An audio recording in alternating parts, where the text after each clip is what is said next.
जालिम कितना जुल्म करेगा सत्ता के गलियारों से। ग्राम सभा लिलवा की गली गली गूंज रही है गुलाम मोहम्मद खान जी के नारों से। तो भाइयों बहनों याद रखिए, इस बार किसी के झांसे किसी के बहकावे में नहीं आना है। ग्राम सभा लिलवा से अपना प्रधान सिर्फ और सिर्फ गुलाम मोहम्मद खान को बनाना है। अपने क्षेत्र में विकास ही विकास लाना है और विकास की रफ्तार को आगे लेकर के जाना है।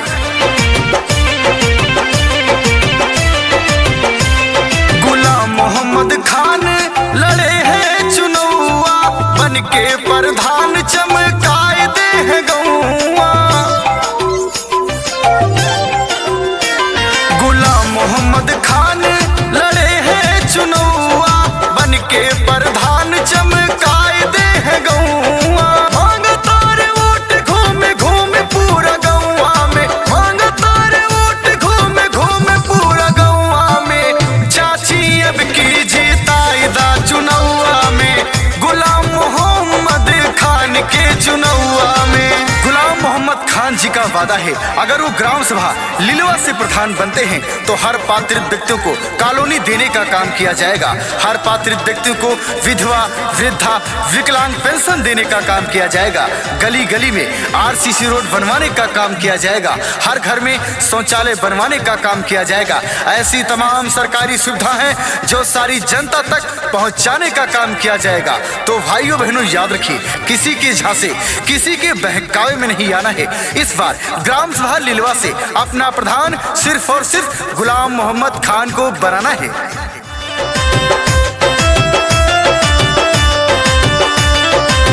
दुखिया गरीबवन के मिली रोजगार हो, ग्राम सभा लिलवा में आई खूब सुधार हो।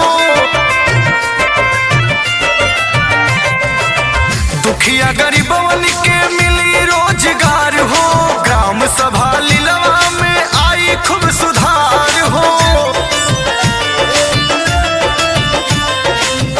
आयो नयब की केहू के बहकौआ में, आयो नयब की केहू के बहकौआ में। चाची अब की जीताईदा चुनौआ में, गुलाम मोहम्मद खान के चुनौआ में। लहरों से डर कर नौका पार नहीं होती, कोशिश करने वालों की कभी हार नहीं होती।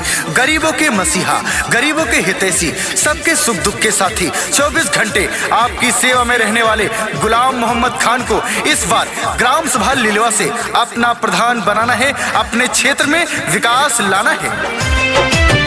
आप करेंगे समर्थन हमारा, हम लेके आएंगे परिवर्तन सारा।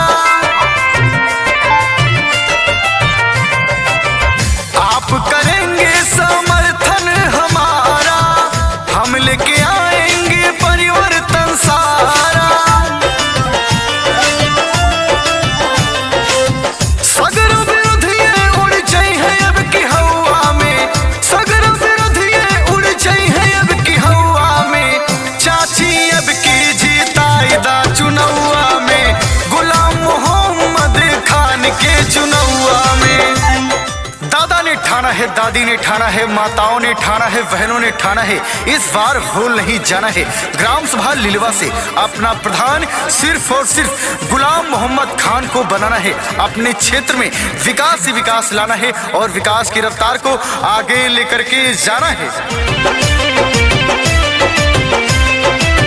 गली गली बिजली पानी सड़क बनवाएंगे, सरकारी सुविधा का लाभ सब दिलाएंगे। गली गली बिजली पानी सड़क बनवाएंगे, सरकारी